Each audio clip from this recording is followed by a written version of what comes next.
ದೇವತೆಯ ತವರೂರಿನಲ್ಲಿ ಸಡಗರದ ದಸರಾ ಹಬ್ಬ. ಕರುನಾಡ ಸಿರಿತನದ ಮಡಿಲಿನಲ್ಲಿ ಸಂಭ್ರಮದ ನಾಡ ಹಬ್ಬ. ಮಲ್ಲಿಗೆಯ ಕಂಪಂತೆ ರಸಬಾಳೆ ಸವಿಯಂತೆ ಪಂಚಾಮೃತದಂತೆ ನಮ್ಮ ಊರು.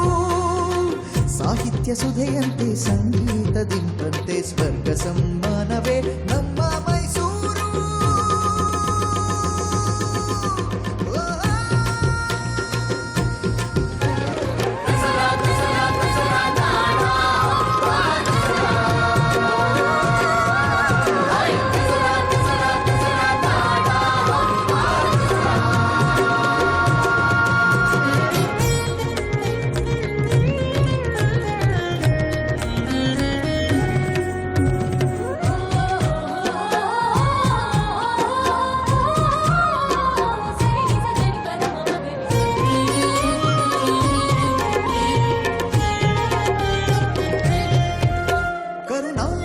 ಕಳಸವಿದು ಚಾಮುಂಡಿಯ ಬೆಟ್ಟ. ತಾನು ನೆಲೆ ನಿಂತಿನ ಹೃದಯಂಗಮ ಪಟ್ಟ. ಜನಮನಗಳ ಹೃದಯದಲ್ಲಿ ವಿಜೃಂಭಿತ ಹಬ್ಬ. ಅರಮನೆಗಳ ನಗರಿಯಲ್ಲಿ ಸಂಭ್ರಮದ ದಿಬ್ಬ. ಗಜಪಡೆಗಳ ರಕ್ಷೆಯಲ್ಲಿ ಚಿನ್ನದ ಅಂಬಾರಿ. ಚಿನ್ನದ ಅಂಬಾರಿಯಲ್ಲಿ ತಾಯಿಯ ಸವಾರಿ. ಎಲ್ಲ ಕಡೆಯೂ ಬೆಳಕು ತುಂಬಿದಂತೆ ಬಂತು ದಸರಾ. ಸಂಸ್ಕೃತಿಯನ್ನು ಹರಡಿದಂತು ವಿಶ್ವಖ್ಯಾತಿ ಹೆಸರ.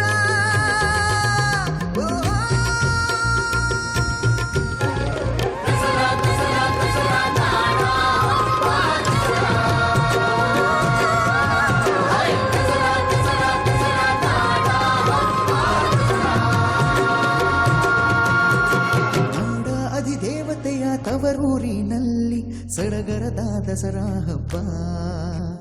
ಕರುನಾಡ ಸಿರಿತನದ ಮಡಿಲಿನಲ್ಲಿ ಸಂಭ್ರಮದ ನಾಡ ಹಬ್ಬ. ಮಲ್ಲಿಗೆಯ ಕಂಪಂತೆ ರಸಬಾಳೆ ಸವಿಯಂತೆ ಪಂಚಾಮೃತದಂತೆ ನಮ್ಮ ಊರು. ಸಾಹಿತ್ಯ ಸುಧೆಯಂತೆ ಸಂಗೀತದಿಂಪಂತೆ ಸ್ವರ್ಗ ಸಮ್ಮಾನವೇ ನಮ್ಮ ಮೈಸೂರು.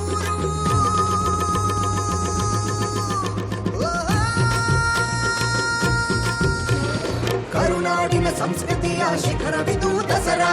ಕನ್ನಡಿಗರ ಸಂಸ್ಕಾರ ವಿಶ್ವಖ್ಯಾತಿ ಅಮರ. ಕನ್ನಡಿಗರ ಅಸ್ಮಿತೆಯನ್ನು ಉಳಿಸಿ ಬೆಳೆದ ದಸರಾ. ನಮ್ಮ ದಸರಾ ನಿಮ್ಮ ದಸರಾ ನಮ್ಮೆಲ್ಲರ ದಸರಾ. ನಮ್ಮ ದಸರಾ ನಿಮ್ಮ ದಸರಾ ನಮ್ಮೆಲ್ಲರ ದಸರಾ.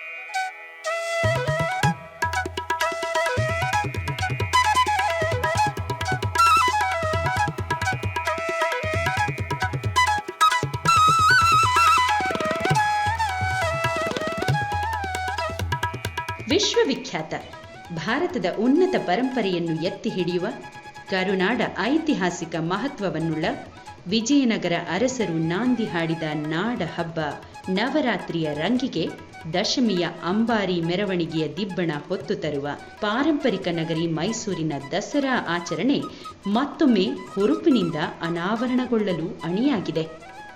2024ರ ಮೈಸೂರು ದಸರಾವನ್ನು ಪ್ರತಿ ವರ್ಷದಂತೆ ಈ ಬಾರಿಯೂ ಹರ್ಷೋಲ್ಲಾಸ ಸಡಗರದಿಂದ ಆಚರಿಸಲು ಸರ್ಕಾರ ಕೂಡ ಉತ್ಸಾಹದಿಂದ ತಯಾರಾಗಿದೆ. ನಮಸ್ಕಾರ. ಚಂದನ ವಾಹಿನಿಯ ಸಮಸ್ತ ವೀಕ್ಷಕರಿಗೂ ದಸರಾ ವಿಶೇಷ 2024ಕ್ಕೆ ಪ್ರೀತಿಯ ಸ್ವಾಗತ. ತಮ್ಮ ಮನೆಯ ಹಬ್ಬವನ್ನ ಅತ್ಯಂತ ಉತ್ಸುಕತೆಯಿಂದ ಆಚರಿಸೋದಕ್ಕೆ ಮಾನ್ಯ ಜಿಲ್ಲಾ ಉಸ್ತುವಾರಿ ಸಚಿವರು ಸಜ್ಜಾಗಿದ್ದಾರೆ. ಅವ್ರನ್ನ ಕಾರ್ಯಕ್ರಮಕ್ಕೆ ಬರ್ಮಾಡ್ಕೊಳ್ಳೋಣ. Doctor H C Mahadevappa sir. Sir ನಮಸ್ಕಾರ. ಕಾರ್ಯಕ್ರಮಕ್ಕೆ ಪ್ರೀತಿಯ ಸ್ವಾಗತ. ತಮ್ಮ ಮುಖದಲ್ಲಿ ಒಂದು ಖುಷಿ ಕಾಣಿಸ್ತಿದೆ. 2024ರಲ್ಲಿ ಸಮೃದ್ಧವಾಗಿ ಮಳೆ ಬೆಳೆ ಆಗಿದೆ. ಹಾಗಾಗಿ ದಸರೆ ಬಹಳ ವಿಜೃಂಭಣೆಯಿಂದ ನಡೀತಾ ಇದೆ. ತಮಗೆ ಎಷ್ಟು ಖುಷಿ ಇದೆ ಸರ್? ಮಳೆ ಬೆಳೆ ಆಗಿ ನಮ್ಮ ಜಲಾಶಯಗಳು ತುಂಬಿ ರೈತರು ಹೊಲದಲ್ಲಿ ಕೆಲಸ ಮಾಡ್ತಾಯಿದ್ರೆ, ಹೊಲ ಉಳ್ತಾ ಇದ್ದರೆ, ಬಿತ್ತನೆ ಆಗ್ತಾಯಿದ್ರೆ, ಹೊಲದಲ್ಲಿ ಚಿಗುರು ಬಂದು ಹಸಿರು ಕಾಣ್ತಾ ಇದ್ದರೆ ಅದಕ್ಕಿಂತ ಸಂತೋಷ ಪಡೋದು ಇನ್ನೇನಿದೆ. ಸೊ ಹೀಗಾಗಿ ಈ ಸಾರಿ ಒಳ್ಳೆ ಮಳೆ ಆಗಿದೆ, ನಮ್ಮ ಎಲ್ಲ ಜಲಾಶಯಗಳು ತುಂಬಿದ್ದಾವೆ, ರೈತ ಚಟುವಟಿಕೆಗಳು ಪ್ರಾರಂಭ ಆಗಿದ್ದಾವೆ, ಕೃಷಿ ಚಟುವಟಿಕೆಗಳು, ಅದಕ್ಕೆ ತುಂಬ ಸಂತೋಷ ಆಗಿದೆ. ಮತ್ತು ಈಗ ಈ ಸಂತೋಷ ಸಂಭ್ರಮದಲ್ಲೇ ದಸರಾ ಹಬ್ಬ, ನಾಡ ಹಬ್ಬನೂ ಕೂಡ ಬರ್ತಾ ಇದೆ. ಕಳೆದ 3-4 ವರ್ಷಗಳಿಂದ ಕೋವಿಡ್ ಇತ್ತು, ಬರದ ಪರಿಸ್ಥಿತಿ ಇತ್ತು. ಸೊ ಬಹಳ ದೊಡ್ಡ ದಸರಾವನ್ನು ನಿಭಾಯಿಸುವಂತಹ ಹೊಣೆ ತಮ್ಮ ಮೇಲಿದೆ. ನಾವು ಕಳೆದ ಒಂದು ತಿಂಗಳಿಂದ ಗಮನಿಸ್ತಿದ್ದೀವಿ, ತಾವು ಜಿಲ್ಲಾಧಿಕಾರಿಗಳ ಜೊತೆ, SP ಅವ್ರ ಜೊತೆ, CO ಅವ್ರ ಜೊತೆ ಒಂದು ಕೋಆರ್ಡಿನೇಷನ್ ಇದ್ದೇ ಇದ್ದೀರಿ. ಸೊ ಈ ಬಾರಿಯ ದಸರಾದ ವಿಶೇಷತೆಗಳ ಬಗ್ಗೆ ಮಾತನಾಡೋದಾದರೆ ಸರ್? ಇದು ನಮ್ಮ ಸಾಂಸ್ಕೃತಿಕ ಜೀವನವನ್ನು, ನಮ್ಮ ಸಂಪ್ರದಾಯವನ್ನು, ನಮ್ಮ ನಾಡಿನ ಕಲೆ, ಸಾಹಿತ್ಯ, ಸಂಗೀತ, ಕ್ರೀಡೆ, ನೃತ್ಯ ಮತ್ತು ನಮ್ಮ ಬದುಕನ್ನು ಬೆಸೆಯುವಂಥ ಒಂದು ದೊಡ್ಡ ಸಂದೇಶವನ್ನು ಕೊಡ್ತಕ್ಕಂಥ ನಾಡ ಹಬ್ಬ. ಮೈಸೂರಿಗಂತೂ ಖುಷಿಯೋ ಖುಷಿ. ಈ ಒಂದು ಹಬ್ಬದ ಆಚರಣೆ ಮಾಡ್ತಾ ಈ ಹಬ್ಬ ಆಚರಣೆಯಲ್ಲಿ ಭಾಗವಹಿಸಿ ನೆಂಟರಿಷ್ಟರನ್ನು, ಸ್ನೇಹಿತರನ್ನು, ಬಂಧು ಬಳಗದವ್ರನ್ನ ಪ್ರೀತಿಯಿಂದ ಸ್ವಾಗತಿಸಿ ಈ ದಸರೆ ಉತ್ಸವದಲ್ಲಿ ಭಾಗವಹಿಸೋದೇ ಒಂದು ಸಂತೋಷದ ಒಂದು ಸಂಭ್ರಮ. ಹೀಗಾಗಿ ಈ ಸಾರಿ ದಸರಾವನ್ನು ಹೆಚ್ಚು ಉತ್ಸಾಹದಿಂದ, ಹುಮ್ಮಸ್ಸಿನಿಂದ, ವಿಜೃಂಭಣೆಯಿಂದ ಮಾಡಬೇಕು ಅಂತೇಳಿ ಮುಖ್ಯಮಂತ್ರಿಗಳ ಅಧ್ಯಕ್ಷತೆ ನಡೆದ ಹೈಪವರ್ ಕಮಿಟಿಯಲ್ಲಿ ನಿರ್ಧಾರ ಮಾಡಿದ್ದೇವೆ. ಹಾಗೆ ಎಕ್ಸಿಕ್ಯೂಟಿವ್ ಕಮಿಟಿ ನನ್ನ ಅಧ್ಯಕ್ಷತೆ ನಡೆದು ಉಪಸಮಿತಿಗಳನ್ನು 19 ಉಪಸಮಿತಿಗಳನ್ನು ಜಿಲ್ಲಾ ಮಟ್ಟದ ಅಧಿಕಾರಿಗಳ ಅವರ ಅಧ್ಯಕ್ಷತೆಯಲ್ಲಿ ರಚನೆ ಮಾಡಿದ್ದೀವಿ. ಸೊ ಅವು ಕಾರ್ಯವನ್ನು ಪ್ರಾರಂಭ ಮಾಡಿದ್ದಾವೆ. ಬಡ್ಜೆಟನ್ನು ಕೂಡ ಅವರು ಘೋಷಣೆ ಮಾಡಿ 40 ಕೋಟಿ ರೂಪಾಯಿನ ಕೊಡ್ತೀವಿ ಅಂತೇಳಿ ಘೋಷಣೆ ಮಾಡಿದ್ದಾರೆ. ಸಹಜವಾಗಿ ಒಳ್ಳೆಯ ಸಂತೋಷದಿಂದ ಈ ಸಾರಿ ದಸರಾನ ಮಾಡಬೇಕಂತ ತೀರ್ಮಾನ ಮಾಡಿದ್ದೀವಿ. ಓಕೆ ಸರ್, ನನ್ನ ಕುತೂಹಲದ ಪ್ರಶ್ನೆ, ದಸರಾ ಅಂದಾಗ ನಮಗೆ ಗೊತ್ತು ಒಂದು 10 ದಿನಗಳ ಕಾಲ ನಡೆಯುತ್ತೆ ಅಂತ. ನಿಮಗೆ ಯಾವುದು ಬಹಳ ಇಷ್ಟ ಸರ್? ನನಗೆ ಈ ದಿನ ತುಂಬ ಇಷ್ಟ ದಸರಾ ನೋಡೋದಕ್ಕೆ ಅಂದರೆ ಯಾವುದು? ನನಗೆ ಇಷ್ಟ ಇಲ್ಲದೇ ದಿನವೇ ಇಲ್ಲ, ಎಲ್ಲ ದಿನವೂ ಇಷ್ಟನೇ. ಹೀಗಾಗಿ ದಸರಾಕ್ಕೋಸ್ಕರ ಇಷ್ಟ ಆಗುತ್ತೆ, ದಸರಾ ಇಲ್ಲದೇ ಇದ್ದರೆ ಇಷ್ಟ ಆಗಲ್ಲ ಅಂತ ಆ ಗುಂಪಿಗೆ ಸೇರಿದವರಲ್ಲ ನಾವು. ಯಾಕೆಂದರೆ ನಮ್ಮ ಜೀವನ, ಸಾಂಸ್ಕೃತಿಕ ಬದುಕು ನಾವು ಹುಟ್ಟಿದಾಗಲಿಂದ ನಮ್ಮ ಜೊತೆಗೆ ಅಂಟಿಕೊಂಡು ಬಂದಿರೋದು. ಆ ಸಾಂಸ್ಕೃತಿಕ ಬದುಕನ್ನು ಕಾಪಾಡಿ ಪ್ರೋತ್ಸಾಹಿಸ್ಕೊಂಡು ಬರ್ತಕ್ಕಂಥದ್ದೇ ಜೀವನ. ಇದು ಕನ್ನಡದ ಪರಂಪರೆ, ಸಂಸ್ಕೃತಿ ಮತ್ತು ವಿಜಯನಗರ ಸಾಮ್ರಾಜ್ಯ, ಮೈಸೂರು ಅರಸರ ಆಡಳಿತದ ವೈಭವಗಳು ಇದನ್ನೇ ನಮಗೆ ಸಾರಿ ಹೇಳಿದ್ದಾವೆ.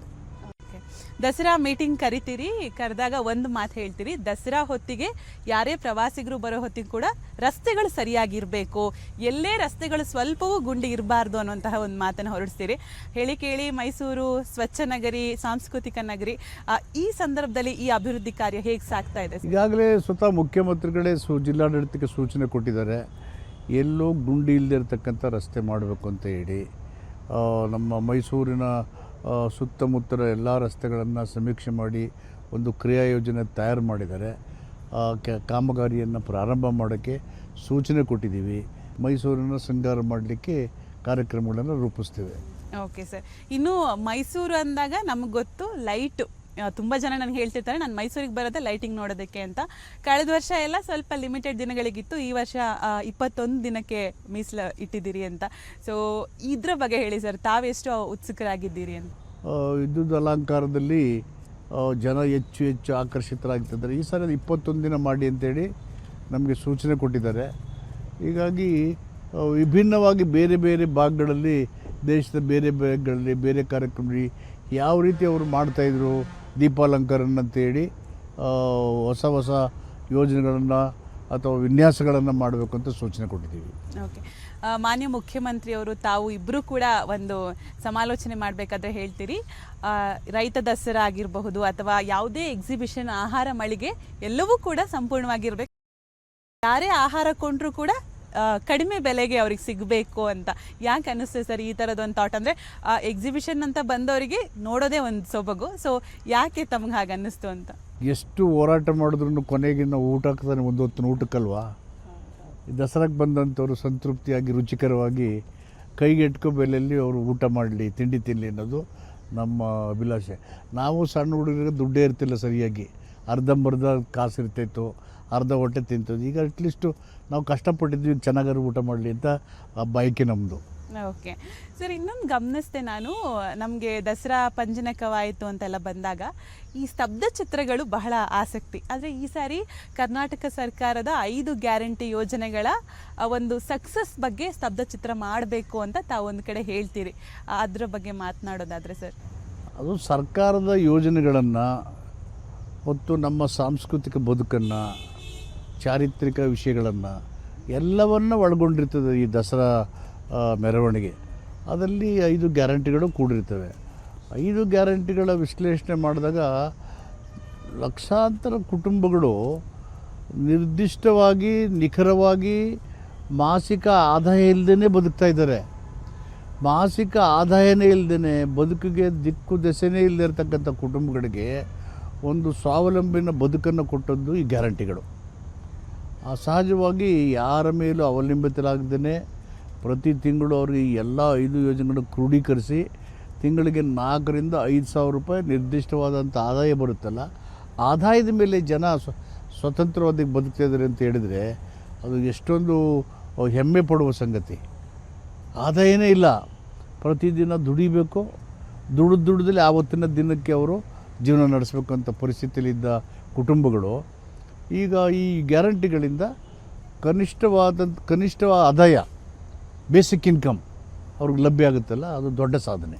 ಇನ್ನು ಸಾಂಸ್ಕೃತಿಕ ದಸರಾ ಬಗ್ಗೆ ಮಾತನಾಡೋದಾದರೆ ಸರ್, ನಾವು ನೋಡ್ತಾ ಇದ್ರೆ ಅರಮನೆ ಮುಂಭಾಗದಲ್ಲಿ ಒಂದು ರೀತಿಯ ಸಾಂಸ್ಕೃತಿಕ ಮೇಳೈಸಿರುತ್ತೆ. ಜೊತೆಗೆ ಇಲ್ಲಿ ಕರ್ನಾಟಕ ಕಲಾಮಂದಿರ ಇದೆ, ಜಗನ್ಮೋಹನ ಅರಮನೆ ಆಗಿರಬಹುದು, ಬೇರೆ ಬೇರೆ ಕಡೆ ಬೇರೆ ಬೇರೆ ರೀತಿ ಕಲಾವಿದರು ಬಂದು ಪರ್ಫಾರ್ಮ್ ಮಾಡ್ತಾರೆ. ಜೊತೆಗೆ ಈ ಬಾರಿ ಯುವ ದಸರಾ ಕೂಡ 3 ದಿನದಿಂದ 7 ದಿನಕ್ಕೆ ತಾವು ಮಾಡಬೇಕು ಅಂತ ಆದೇಶ ಹೊರಡಿಸಿದ್ದೀರಿ ಅಂತ, ಈ ಕುರಿತು ಸರ್? ಹೌದು, ಈಗ ಸಾಂಸ್ಕೃತಿಕ ಕಾರ್ಯಕ್ರಮಗಳು ಮೈಸೂರು ಅರಸರು ಆ ಕಾಲದಿಂದ ದೇಶದ ಕಲೆಯನ್ನು, ಸಾಹಿತ್ಯವನ್ನು, ಸಂಗೀತವನ್ನು, ಕ್ರೀಡೆಯನ್ನು, ಯುವಜನರನ್ನು, ಮಹಿಳೆಯರನ್ನು ಎಲ್ಲರನ್ನ ಪ್ರೋತ್ಸಾಹಿಸಿ ನಮ್ಮ ವೈವಿಧ್ಯಮಯ ಜೀವನಕ್ಕೆ ಏಕತೆಯನ್ನು ಕೊಡುವಂಥ ದೇಶದ ಇತಿಹಾಸವನ್ನು ಎತ್ತಿ ಹಿಡಿದಂಥ ಉಲ್ಲೇಖಗಳಿರೋದ್ರಿಂದ ಈ ಒಂದು ದಸರಾಕ್ಕೆ ಹೆಚ್ಚಿನ ಮಹತ್ವ ಇದೆ. ಓಕೆ ಸರ್, ಇನ್ನು ಬಿಗಿ ಬಂದೋಬಸ್ತ್ ಬಹಳ ಮುಖ್ಯ ಆಗುತ್ತೆ ಸರ್. ತಮಗೆ ಗೊತ್ತಿದೆ, ಮೈಸೂರಲ್ಲಿ ಕಾಲು ಹಾಕೋದಕ್ಕೂ ಜಾಗ ಇರೋದಿಲ್ಲ. ಬೇರೆ ಸಮಯ ಅಂತ ಹೇಳಿದ್ರೆ ಮೈಸೂರು ಪೀಸ್ ಆಗಿರುತ್ತೆ, ಶಾಂತಿಯುತ ನಗರ ಅಂತ ಹೇಳ್ತೀವಿ. ಬಿಗಿ ಬಂದೋಬಸ್ತ್ ಕಾಯ್ಕೊಳ್ಳೋದು ಬಹಳ ಮುಖ್ಯ ಆಗಿದೆ. ಈ ಕುರಿತಂತೆ ಯಾವ ರೀತಿ ಕ್ರಮ ವಹಿಸ್ತಾರೆ? ಈ ಲಕ್ಷಾಂತರ ಜನ ದಸರಲ್ಲಿ ಭಾಗವಹಿಸ್ತಾರೆ, ಯಾವಾಗಲೂ ಐತರಕ ಘಟನೆ ನಡೆದೇ ಇಲ್ಲ.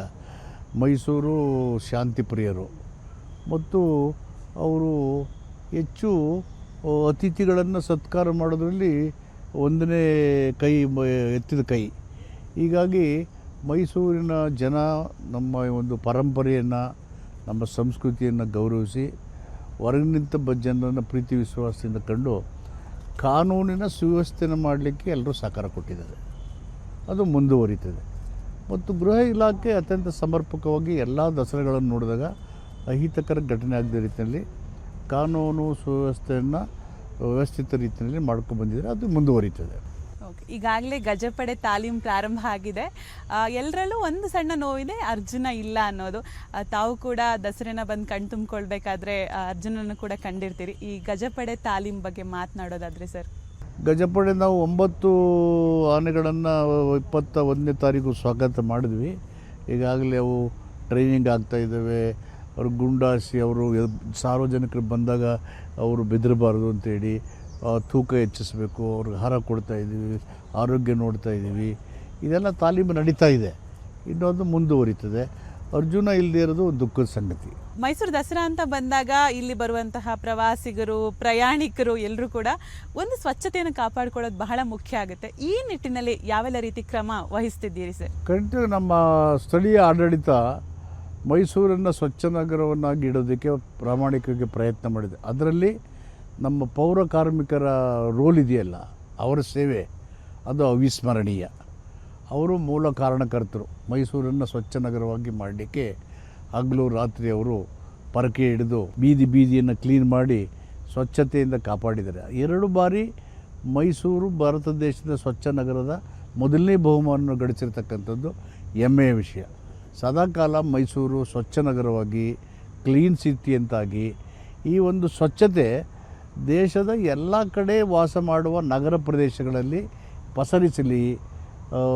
ಈ ಸ್ವಚ್ಛತೆಯಿಂದ ಆರೋಗ್ಯದ ವೃದ್ಧಿ ಆಗುತ್ತೆ ಮತ್ತು ಒಂದು ಬದುಕಿನಲ್ಲಿ ಜನರ ಮುಖದಲ್ಲಿ ಕಳೆ ತುಂಬಿರುತ್ತೆ, ಆರೋಗ್ಯದ ವೃದ್ಧಿ ಆಗುತ್ತೆ ಅಂತೇಳಿ ನಾನು ಸಾಮಾನ್ಯ ಜನರಿಗೆ ತಿಳಿಸಲಿಕ್ಕೆ ಬಯಸ್ತೇನೆ. ಒಟ್ಟಾರೆ ಈ ಬಾರಿ ದಸರಾದಲ್ಲಿ ನಮ್ಮ ಜನತೆ ಏನನ್ನೆಲ್ಲ ನಿರೀಕ್ಷಿಸಬಹುದು ಸರ್? ಜನ ಏನು ಎಲ್ಲ ಸುಖ ಸಂತೋಷ ನೆಮ್ಮದಿಯಿಂದ ಇರಬೇಕು, ಸೌಹಾರ್ದತೆ ಬದುಕಬೇಕು, ಶಾಂತಿಯುತ ವಾತಾವರಣ ಇರಬೇಕು, ಎಲ್ಲರೂ ಕೂಡ ನೆಮ್ಮದಿಯಿಂದ ಸಂತೋಷವಾಗಿ ಬದುಕಬೇಕು ಅಂತ ಸಾಮಾನ್ಯ ಜನರು ಬಯಸ್ತಾರೆ. ಈ ಸಾಮಾನ್ಯ ಜನರ ಬಯಕೆಗೆ ಮೂಲ ಕಾರಣ ನಮ್ಮ ದೇಶದ ಸಂವಿಧಾನ ಮತ್ತು ನಮ್ಮ ದೇಶದಲ್ಲಿ ಇರ್ತಕ್ಕಂಥ ಪ್ರಜಾಪ್ರಭುತ್ವದ ಆಡಳಿತ ವ್ಯವಸ್ಥೆ. ಈ ನಮ್ಮೆಲ್ಲ ಆಚರಣೆಗಳು ದೇಶದ ಸಂವಿಧಾನವನ್ನು, ಪ್ರಜಾಪ್ರಭುತ್ವವನ್ನು ರಕ್ಷಿಸಿ ಬಲವರ್ಧನೆ ಮಾಡುವಂಥ ಆಚರಣೆ ಆಗಬೇಕು ಅನ್ನೋದು ಜನಸಾಮಾನ್ಯರ ಬಯಕೆ. ಆ ರೀತಿಯ ದಸರಾ ಇವತ್ತು ಆಗುತ್ತೆ, ಎಲ್ಲ ಕಾಲದಲ್ಲೂ ಆಗ್ತಾಯಿದೆ. Sir thank you so much sir. ಇಷ್ಟೊತ್ತು ನಿಮ್ಮ ಸಮಯ ನಮಗೆ ಮೀಸಲಿಟ್ಟಿದ್ದಕ್ಕೆ. ನನಗೆ ಗೊತ್ತು ಬೆಂಗಳೂರು ಮೈಸೂರು ಓಡಾಡ್ತಿರ್ತೀರಿ, ಒಂದು ಕಡೆ ದಸರಾ ಮೀಟಿಂಗು, ಬೇರೆ ಬೇರೆ ಕೆಲಸಗಳಲ್ಲಿ ಬ್ಯುಸಿ ಇದ್ದರೂ ಕೂಡ ನಮ್ಮ ಚಂದನ ವಾಹಿನಿ ಮುಖೇನ ದಸರಾ ಆಚರಣೆ ಬಗ್ಗೆ ಪ್ರೇಕ್ಷಕರಿಗೆ ಒಂದು ಒಳ್ಳೆ ಮಾಹಿತಿಯನ್ನು ನೀಡಿದ್ರಿ sir. Thank you so much sir. ಧನ್ಯವಾದಗಳು. ಧನ್ಯವಾದಗಳು.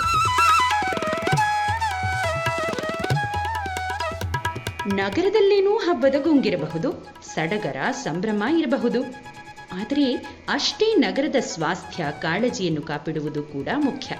ಮೈಸೂರನ್ನು ದಸರಾಗೆ ಸಿದ್ಧಗೊಳಿಸುತ್ತಲೇ ಎಂದಿನ ನಾಗರಿಕ ಸುವ್ಯವಸ್ಥೆಯ ಮಹತ್ತರ ಜವಾಬ್ದಾರಿ ಹೊತ್ತಿರುವ ನಗರದ ಜಿಲ್ಲಾಧಿಕಾರಿಗಳು ನಮ್ಮೊಂದಿಗೆ ಮಾತನಾಡುತ್ತಾರೆ.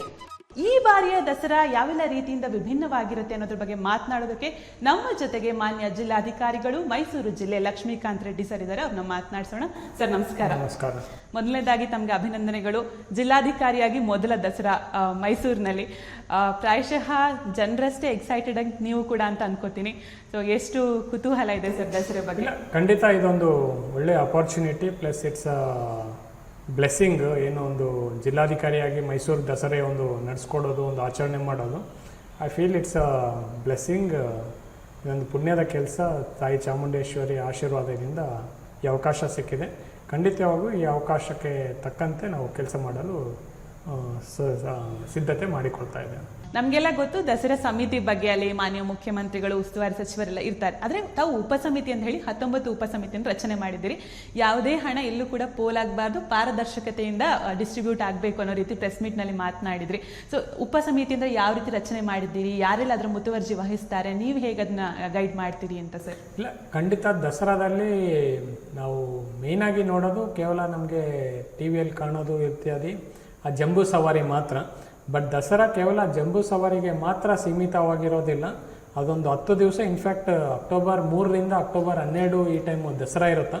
ಬಟ್ ಅದಕ್ಕೆ ಒಂದು ವಾರ 10 ದಿವಸ ಮುಂಚಿತವಾಗಿ ಬೇರೆ ಬೇರೆ ಚಟುವಟಿಕೆ ನಡೀತೆ. ಒಂದು ಯುವ ಸಂಭ್ರಮ ಅಂತ ಆಗುತ್ತಾ, ಇಲ್ಲಿ ನಮ್ಮ ಮೈಸೂರು ಯೂನಿವರ್ಸಿಟಿಯ ಕ್ಯಾಂಪಸ್ಸಲ್ಲಿ ಬಿಫೋರ್ ದಸರಾ ಇಟ್ ಸೆಲ್ಫ್ ಇಡೀ ರಾಜ್ಯದ ಯೂನಿವರ್ಸಿಟಿ ಮಕ್ಕಳು, ಕಾಲೇಜ್ ಮಕ್ಕಳು ಅವರ ಒಂದು ಟ್ಯಾಲೆಂಟ್ನ ಒಂದು ತೋರಿಸ್ಕೊಳ್ಳೋಕ್ಕೆ ಒಂದು ಅವಕಾಶ ಮಾಡಿಕೊಡ್ತೇವೆ. ಸೊ ಅದಕ್ಕೊಂದು ಸಪ್ರೇಟಾಗಿ ಒಂದು ಸಮಿತಿ ಇರುತ್ತೆ.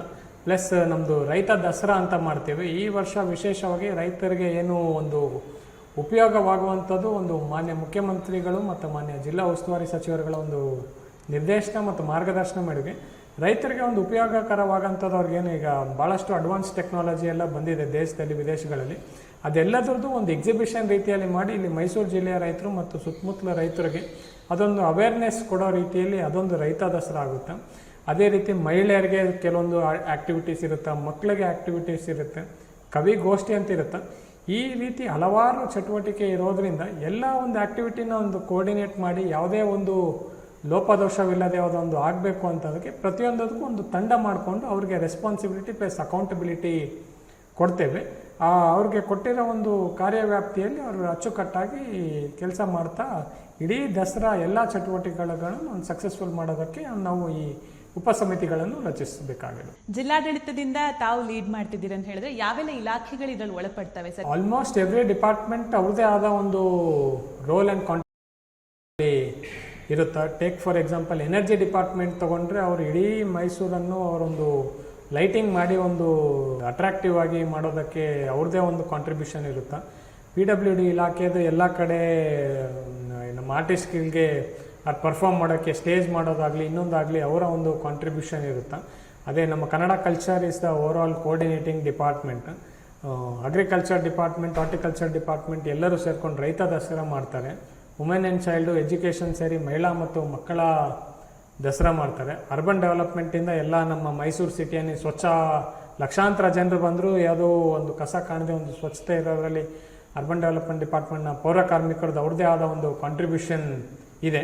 So it's a collective effort from the top, right from the honourable chief minister to ತೆಳಗಿರೋ ಎಲ್ಲ ಪ್ರತಿಯೊಂದು ಅಧಿಕಾರಿ. In fact people of Mysuru also volunteer ಆಗಿ ತುಂಬ ಕಾಂಟ್ರಿಬ್ಯೂಟ್ ಮಾಡ್ತಾರೆ ಈ ದಸರಾನ. They own it up. ನಮ್ಮ ಮೈಸೂರಿನ ಜನತೆ ಇದು ನಮ್ಮ Dasara, it's a people's Dasara ಅನ್ನೋದು ವಾಲಂಟಿಯರ್ ಆಗಿಯೂ ಸಹ ತುಂಬ ಕಾಂಟ್ರಿಬ್ಯೂಷನ್ ಮಾಡ್ತಾರೆ. ಸೊ ಇದು ಯಾವುದೇ ಒಂದು ಡಿಪಾರ್ಟ್ಮೆಂಟ್ ಅಥವಾ ಒಂದು ಇದರಿಂದ ಆಗೋದಿಲ್ಲ. ಇಟ್ಸ್ ಹೇಳ್ಬೇಕಾದ್ರೆ ಎಲ್ಲ ಡಿಪಾರ್ಟ್ಮೆಂಟ್ಸ್, ಎಲ್ಲ ಜನರು ಸಹಕಾರ ನೀಡಿದರೆ ಮಾತ್ರ ಈ ಮಟ್ಟದ ಒಂದು ಈವೆಂಟ್ ಸಕ್ಸಸ್ಫುಲ್ ಆಗೋಕ್ಕೆ. ಓಕೆ ಸರ್, ತಾವೀಗ ಹೇಳಿದ್ರಿ ಕಾರ್ಪೊರೇಷನ್ ಅವ್ರು ಕೂಡ ಇಲ್ಲಿ ಮುತುವರ್ಜಿ ವಹಿಸಿ ಕೆಲಸ ಮಾಡಬೇಕಾಗುತ್ತೆ ಅಂತ. ನಮಗೆ ಗೊತ್ತು Mysuru is a cleanest city, cool city, ಪಿಂಚಣಿದಾರ ನಗರ ಅಂತ. ಸೊ ಈ ವೇಸ್ಟ್ ಮ್ಯಾನೇಜ್ಮೆಂಟ್ ಅಂತ ಬಂದಾಗ ದಸರಾ ಸಂದರ್ಭದಲ್ಲಿ ತುಂಬ ರೀತಿ ಜನರು ಬರೋದ್ರಿಂದ ಅದೊಂದು ದೊಡ್ಡ ಸವಾಲಿನ ಕೆಲಸ ಅಂತ ತಾವು ಕೂಡ ಭಾವಿಸ್ತೀರಿ ಅನ್ಸುತ್ತೆ. ಅದಕ್ಕೆ ಏನಾದ್ರು ಒಂದು ಸ್ಪೆಷಲ್ ಕ್ರಮ ಅಂತ ಇಲ್ಲ, ಖಂಡಿತ. ಅದಕ್ಕೆ ನಮ್ಮ ಉಪಸಮಿತಿಗಳೇ ಒಂದು ಮೈಸೂರು ಸಿಟಿಯ ಸ್ವಚ್ಛತೆ ಉಪಸಮಿತಿ ಅನ್ನೋದೇ ಒಂದು ಸಮಿತಿ ಇರುತ್ತೆ. Their duty is to ensure that ಎಷ್ಟೇ ಲಕ್ಷಾಂತರ ಜನರು ಬಂದರೂ ಸಹ ಇಟ್ ಶುಡ್ ರಿಮೈನ್ ಕ್ಲೀನು. ಜನರಿಗೆ, ಪ್ರವಾಸಿಗರು ಬಂದಾಗ ಅಥವಾ ಇಲ್ಲೇ ನಮ್ಮ ಮೈಸೂರಿನವರೇ ಸುತ್ತಾಡಬೇಕಾದ್ರೂ ಎಲ್ಲೂ ಕಸ ಕಾಣಿಸ್ಕೊಂಡ್ರೆ ಅದೊಂದು ಕಪ್ಪು ಚುಕ್ಕಿ ಆಗುತ್ತೆ. ಸೊ ಆದ ಕಾರಣ ಆ ರೀತಿ ಆಗಬಾರ್ದು ಅಂತಂದು they deploy extra manpower. Night ಶಿಫ್ಟಲ್ಲೂ ಸಹ ಪೌರ ಕಾರ್ಮಿಕರನ್ನ ಇತ್ಯಾದಿ ಔಟ್ಸೋರ್ಸ್ ವರ್ಕರ್ಸ್ನೆಲ್ಲರನ್ನೂ ತೊಗೊಂಡು ಕಂಟಿನ್ಯೂಸ್ ಆಗಿ ಮಾನಿಟರ್ ಮಾಡ್ತಾ ಎಲ್ಲೂ ಸಹ ಕಸ ಕಾಣಿಸ್ಕೊಳ್ಳದೆ ರೀತಿಯಲ್ಲಿ they will ensure that it's a clean Dasara. ಎಲ್ಲ 10 ಹಲವು ವೇದಿಕೆನ ಹೇಗೆ ಕೋಆರ್ಡಿನೇಟ್ ಮಾಡಬೇಕು ಅನ್ನೋದು ಪ್ಲಾನ್ ಇದೆ. ಪ್ರತಿಯೊಂದಕ್ಕೂ ಒಂದು ಕೆಲವೊಂದು ಅಧಿಕಾರಿಗಳನ್ನ ಜವಾಬ್ದಾರಿ ವಹಿಸಿ ಅವ್ರಿಗೆ ಒಂದು ಇಂಡಿಪೆಂಡೆನ್ಸ್ ನೀಡಲಾಗಿದೆ. ಅವ್ರಿಗೆ ಯಾವ ಜವಾಬ್ದಾರಿ ವಹಿಸಿದ್ದೇವೆ ಅವರು ಎಲ್ಲರ ಮಾರ್ಗದರ್ಶನದಲ್ಲಿ ಅವರು ಅದನ್ನು ಸಕ್ಸಸ್ಫುಲ್ ಮಾಡೋದಕ್ಕೆ, ಅದೊಂದು ಅರ್ಥಪೂರ್ಣವಾಗಿ ಮಾಡೋದರಲ್ಲಿ they are taking steps. Hopefully ಎಲ್ಲ ಸಮಿತಿಗಳು ಅವರವರ ಜವಾಬ್ದಾರಿಗಳನ್ನು ಕರೆಕ್ಟಾಗಿ ನಿರ್ವಹಿಸ್ತಾರೆ. ಪ್ರತಿ ವರ್ಷದಲ್ಲೂ ಎಲ್ಲರೂ ದೇ ಆರ್ ವೆರಿ ಎಕ್ಸ್ಪೀರಿಯನ್ಸ್ಡ್. ಅವರ ಜವಾಬ್ದಾರಿಗಳನ್ನು ಕರೆಕ್ಟಾಗಿ ನಿರ್ವಹಿಸಿ ನಾನು ಹೇಳಿದ ರೀತಿಯಲ್ಲಿ ಕಲೆಕ್ಟಿವ್ ಎಫರ್ಟಲ್ಲಿ ಈ ಬಾರಿಯೂ ಕೂಡ ಅದ್ದೂರಿಯಾಗಿ ಬಟ್ ಅರ್ಥಪೂರ್ಣವಾಗಿ ನಾವು ದಸರಾವನ್ನು ಆಚರಣೆ ಮಾಡ್ತೇವೆ. ತಾವು ಒಂದು ಮಾಧ್ಯಮ ಗೋಷ್ಠಿಯಲ್ಲಿ ಹೇಳ್ತೀರಿ ಹಳೆಯ ಜಿಲ್ಲಾಧಿಕಾರಿಗಳ ಕಚೇರಿಯನ್ನು ನವೀಕರಣಗೊಳಿಸಿ ಪಾರಂಪರಿಕ ಒಂದು ತಾಣ ಮಾಡಬೇಕು, ಅದರಿಂದ ಕೂಡ ಕೊಡುಗೆ ನೀಡುವಂತಾಗಬೇಕು ಅಂತ. ದಸರಾ ಹೊತ್ತಿಗೆ ಏನಾದರೂ ಅದನ್ನು ರೆಡಿ ಮಾಡುವಂತಹ ಪ್ಲಾನ್ಸ್? ಇಲ್ಲ, ಇಟ್ಸ್ ಅದು ಏನು ನಮ್ಮ ಹಳೆಯ ಜಿಲ್ಲಾಧಿಕಾರಿಗಳ ಕಚೇರಿ ಇಲ್ಲೇ ಇದೆ. ಅದನ್ನು ಒಂದು ಹೆರಿಟೇಜ್ ಮ್ಯೂಸಿಯಂ ಮಾಡೋದಕ್ಕೆ ಒಂದು ಪ್ರಸ್ತಾವನೆ ಪ್ರಪೋಸಲ್ ಇದೆ. ಬಜೆಟು ಸಹ ನೀಡಲಾಗಿದೆ. ಬಟ್ ಅದು it's a long term process. ಈ ದಸರಾ ಒಳಗೆ ಅದು ಇಂಪ್ಲಿಮೆಂಟ್ ಆಗೋದಕ್ಕೆ ಕಷ್ಟ. May be maximum by next Dasara the museum will be, ಅದು ಎಲ್ಲ ಥರದ ಸಜ್ಜಾಗಿ ಮೈಸೂರು ಹೆರಿಟೇಜನ್ನು ತೋರಿಸೋದಕ್ಕೆ ಪ್ರಸ್ತಾವನೆ ಏನಿದೆ ಅದನ್ನು ಕಾರ್ಯರೂಪಕ್ಕೆ ತರೋಕ್ಕೆ ಎಲ್ಲ ಪ್ರಯತ್ನ ಮಾಡ್ತೇವೆ. ಓಕೆ ಸರ್, ಇನ್ನು ಜಿಲ್ಲಾಡಳಿತ ಹಾಗೆ ಪೊಲೀಸ್ ಇಲಾಖೆಯ ಒಂದು ಸಮನ್ವಯತೆ ಬಗ್ಗೆ ಮಾತನಾಡಿದ್ರೆ, ಯಾಕಂದರೆ ಸರ್ ಇಬ್ಬರದ್ದು ಕೂಡ ಸಮಪಾಲಿರುತ್ತೆ. ಸೊ ಪೊಲೀಸ್ ಇಲಾಖೆ ಜೊತೆ ತಮ್ಮ ಒಂದು ಇಲ್ಲ, ಖಂಡಿತ ಪೊಲೀಸ್ ಇಲಾಖೆಯ ಪಾತ್ರವೂ ಸಹ ಬಹು ಮುಖ್ಯವಾಗಿರುತ್ತೆ. ಯಾಕಂದರೆ ಲಕ್ಷಾಂತರ ಜನರು ಡೈಲಿ ಮೈಸೂರಿಗೆ 10 ದಿನ ಕಾಲ ಇನ್ಫ್ಯಾಕ್ಟ್ ಈ ಟೈಮ್ ಲೈಟಿಂಗನ್ನು 3 ವಾರಗಳ ಕಾಲ ಅಂದರೆ 21 ದಿವಸ ಲೈಟಿಂಗ್ ಇದೆ ಅಂದರೆ daily lakhs of people, in fact 50,000 to 75,000 vehicles palace ಸುತ್ತಮುತ್ತಲು at any point of time ಓಡಾಡ್ತಾ ಇರುತ್ತೆ. ಸೊ ಒಂದು ಟ್ರಾಫಿಕ್ ಮ್ಯಾನೇಜ್ಮೆಂಟ್ ಆಗಿರ್ಬೋದು, ಒಂದು ಪೆಡೆಸ್ಟ್ರಿಯನ್ಸ್ ನಡ್ಕೊಂಡು ಹೋಗೋರ್ಗೂ ಸಹ ಯಾವುದೇ ತೊಂದರೆ ಆಗದ ರೀತಿಯಲ್ಲಿ, ಪ್ಲಸ್ ಇಷ್ಟು ಲಕ್ಷಾಂತರ ಜನರು ಸೇರಿದಾಗ ಲಾ ಆ್ಯಂಡ್ ಆರ್ಡರ್ ಇಶ್ಯೂ ಆಗದೆ ಒಂದು ಡಿಸಿಪ್ಲಿನ್ಡ್ ಆಗಿ ಮೇಂಟೈನ್ ಆಗಿ ಹೋಗೋದ್ರಲ್ಲಿ ಪೊಲೀಸ್ ಡಿಪಾರ್ಟ್ಮೆಂಟ್ ಅವ್ರದ್ದೇ ಆದ ಒಂದು ಪಾತ್ರ ಇದೆ. ಆ್ಯಂಡ್ ಎಲ್ಲ ಥರದ ಅರೇಂಜ್ಮೆಂಟ್ಸು ಪೊಲೀಸ್ ಇಲಾಖೆಯವರು ಮಾಡ್ಕೊಂಡಿದ್ದಾರೆ. ಸೊ ಯಾರೂ ಇದ್ರ ಬಗ್ಗೆ ಭಯಪಡುವಂಥ ಇದು ಇಲ್ಲ. So will ensure that it is safe for every one, especially ವುಮೆನ್ಗೆ ಯಾವುದು ಎಲ್ಲ ಥರದ ಪ್ರಿಕಾಷನ್ಸು ಪೊಲೀಸ್ ಇಲಾಖೆಯಿಂದ ತೆಗೆದುಕೊಂಡಿದ್ದಾರೆ. So it will be a safe and sound Dasara. Okay sir, ನಿಮ್ಮ ಆಡಳಿತಾವಧಿಯಲ್ಲಿ ನಮಗೊಂದು ಬಹಳ ಖುಷಿ ಇದೆ ಒಂದು ಎಕ್ಸೈಟಿಂಗ್ ದಸರಾ ನೋಡೋದಕ್ಕೆ.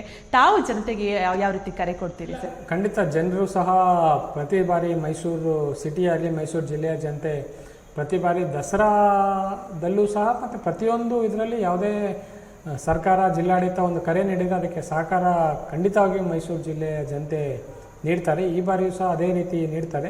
ಎಲ್ಲರೂ ಸಹ ದಸರಾ ಆಚರಣೆಯಲ್ಲಿ ಭಾಗವಹಿಸಿ ಎಲ್ಲರೂ ಸಹ ಸಹಕಾರ ನೀಡಬೇಕೆಂದು ತಮ್ಮೆಲ್ಲರ ಹತ್ರ ತಮ್ಮ ಮುಖಾಂತರ ಎಲ್ಲ ಜನರ ಹತ್ರ ಮನವಿಯನ್ನು ಮಾಡ್ತೀನಿ. Thank you so much sir, ಧನ್ಯವಾದಗಳು. Thank you so much.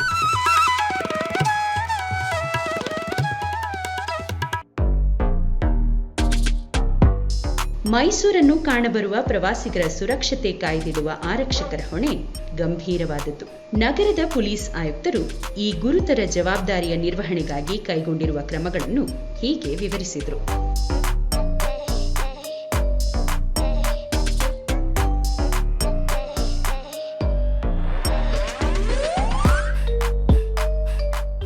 ಬಾರಿಯ ದಸರಾ ಬಿಗಿ ಭದ್ರತೆ ಯಾವ ರೀತಿ ಇರುತ್ತೆ ಅನ್ನೋ ಮಾತನಾಡೋದಕ್ಕೆ ನಮ್ಮ ಜೊತೆಗೆ ಪೊಲೀಸ್ ಆಯುಕ್ತರು ಮೈಸೂರು ನಗರ ಸೀಮಾ ಲಾಟ್ಕರ್ ಅವರಿದ್ದಾರೆ. ಮೇಡಮ್ ನಮಸ್ತೆ, ಕಾರ್ಯಕ್ರಮಕ್ಕೆ ಪ್ರೀತಿಯ ಸ್ವಾಗತ. ಫಸ್ಟ್ಲಿ ತಮಗೆ ಪ್ರೀತಿಯ ಅಭಿನಂದನೆಗಳು. ಬಹಳ ಸಂತೋಷ ಆಗುತ್ತೆ ಅಂತ ಹೇಳಿದ್ರೆ, ಕಳೆದ ಬಾರಿ ಯಶಸ್ವಿ ದಸರಾ ಪೂರೈಸಿದ್ರಿ, ಆಗ SP ಇದ್ರಿ, ಈಗ ಆಯುಕ್ತರಾಗಿ ಬಡ್ತಿ ಪಡೆದಿದ್ದೀರಿ. ಸೊ ಈ ಬಾರಿ ದಸರಾ ತುಂಬಾ ವಿಶೇಷ, ಯಾಕಂತ ಹೇಳಿದ್ರೆ ತುಂಬಾ ದೊಡ್ಡದಾಗಿ ಬೃಹತ್ತಾಗಿ ಸೆಲೆಬ್ರೇಟ್ ಮಾಡ್ತಿದ್ದಾರೆ. ಸೊ ಈಗಿಂದನೇ ತಾವು ತಯಾರಿ ಪ್ರಾರಂಭ ಮಾಡಿದ್ದೀರಿ ಅನ್ಸುತ್ತೆ. ಹೌದು, ಆಲ್ರೆಡಿ ನಾವು ಪ್ರಿಪ್ರೇಷನ್ಸ್ ಏನಿದೆ ಮಾಡ್ಕೋತಾ ಇದ್ದೀವಿ. ಎಲ್ಲೆಲ್ಲಿ ಯಾವ್ಯಾವ ರೀತಿ ಒಂದು ಮ್ಯಾನೇಜ್ಮೆಂಟ್ ಮಾಡೋದಕ್ಕೆ ತಾವು ಮುಂದಾಗಿದ್ದೀರಿ ಅಂತ? ದಸರಾ ನಿಮ್ಗೆಲ್ಲರಿಗೂ ಗೊತ್ತಿರೋ ಹಾಗೆ 3ನೇ ತಾರೀಕಿಂದ 12ನೇ ತಾರೀಕಿನವರೆಗೂ 9 ದಿನ, ಅಂದರೆ ನವರಾತ್ರಿ 9 ದಿನ ಇರುತ್ತೆ. ನೆಕ್ಸ್ಟ್ 1 ದಿನ ಮೇನ್ ದಸರಾ ಫಂಕ್ಷನ್ಸ್ ಇರುತ್ತೆ. ತುಂಬ ದೊಡ್ಡ ಮಟ್ಟದಲ್ಲಿ ತಯಾರಿ ಅಂತ ಮಾಡ್ಕೊಳ್ಳಬೇಕಾಗತ್ತೆ ನಾವು. ಈಗ ಆಲ್ರೆಡಿ ನಾವು ಪ್ರಿಪ್ರೇಷನ್ ಸ್ಟಾರ್ಟ್ ಮಾಡಿಬಿಟ್ಟಿದ್ದೀವಿ. ಆಲ್ಮೋಸ್ಟ್ ನಮಗೆ 45 ದಿನ ಪ್ರಿಪ್ರೇಷನ್ಸ್ ಬೇಕಾಗುತ್ತೆ. ಸಿಟಿಯಲ್ಲಿ ಪೊಲೀಸ್ ಇಲಾಖೆಯಿಂದ ಬಂದೋಬಸ್ತ್ ಬಹಳ ಮುಖ್ಯ ಇರುತ್ತೆ, ಯಾಕಂದರೆ ವಿಸಿಟರ್ಸ್ ಜಾಸ್ತಿ ಇರ್ತಾರೆ ಮತ್ತು ಹಲವಾರು ಕಡೆ ಬೇರೆ ಬೇರೆ ಫಂಕ್ಷನ್ಸ್ ನಡೀತಾ ಇರುತ್ತೆ. ಫಾರ್ ಎಕ್ಸಾಂಪಲ್ ಯುವ ದಸರಾ ಇರ್ಬೋದು, ಅಥವಾ ಯುವ ಸಂಭ್ರಮ ಇರ್ಬೋದು, ರೈತ ದಸರಾ ಇರುತ್ತೆ, ಪುಸ್ತಕ ಮೇಳ ಇರುತ್ತೆ, ಆಹಾರ ಮೇಳ ಇರುತ್ತೆ, ಮತ್ತು ಮೇನ್ ಆಗಿ ನಮಗೆ ಪ್ಯಾಲೇಸ್ ಮುಂದೆ ಸಾಂಸ್ಕೃತಿಕ ಕಾರ್ಯಕ್ರಮಗಳು ನಡೆಯುತ್ತೆ 9 ದಿನ. ತುಂಬ ಜನ ಬರ್ತಾರೆ. ಎಲ್ಲರಿಗೂ ಹೊರಗಡೆ ಇರೋರಿಗೆ ಮೈಸೂರು ದಸರಾ ವೇಟ್ ಮಾಡ್ತಾ ಇರ್ತಾರೆ. ಸೊ ವಿಸಿಟರ್ಸ್ ಜಾಸ್ತಿ ಇರ್ತಾರೆ, ಫುಟ್ಫಾಲ್ ಜಾಸ್ತಿ ಇರುತ್ತೆ. ಸೊ ನಾವು ಆ ರೀತಿಯಲ್ಲಿ ಹಂತವಾಗಿ ಸ್ಟೇಜ್ ವೈಸು ನಾವು ಬಂದೋಬಸ್ತನ್ನು ಮಾಡ್ತೀವಿ. ಈ ಸಂಚಾರ ವ್ಯವಸ್ಥೆ ಆಗಿರಬಹುದು, ಟ್ರಾಫಿಕ್ ನಿವಾರಣೆ ಆಗಿರಬಹುದು, ಪಾರ್ಕಿಂಗ್ ವ್ಯವಸ್ಥೆ ಅನ್ನೋದೇ ದೊಡ್ಡ ತಲೆನೋವಿಂದು. ಸೊ ಇದರ ಬಗ್ಗೆ ಯಾವ ರೀತಿ ಮುತುವರ್ಜಿ ವಹಿಸ್ತಿದ್ದೀರಿ ಅಂತ? ಈಗಲೇ ನಾವು ಏನೇನೋ ಮೀಟಿಂಗ್ಗಳಾಗಿತ್ತು, ಅದರಲ್ಲಿ ನಾವು ಬೇರೆ ಬೇರೆ ಜಾಗಗಳು ಪಾರ್ಕಿಂಗಿಗೆ ತುಂಬ ವ್ಯವಸ್ಥೆ ಬೇಕಾಗುತ್ತೆ. ಯಾಕಂದರೆ ವೆಹಿಕಲಲ್ಲಿ ಜನ ಬರೋದು ಹೊರಗಡೆಯಿಂದ.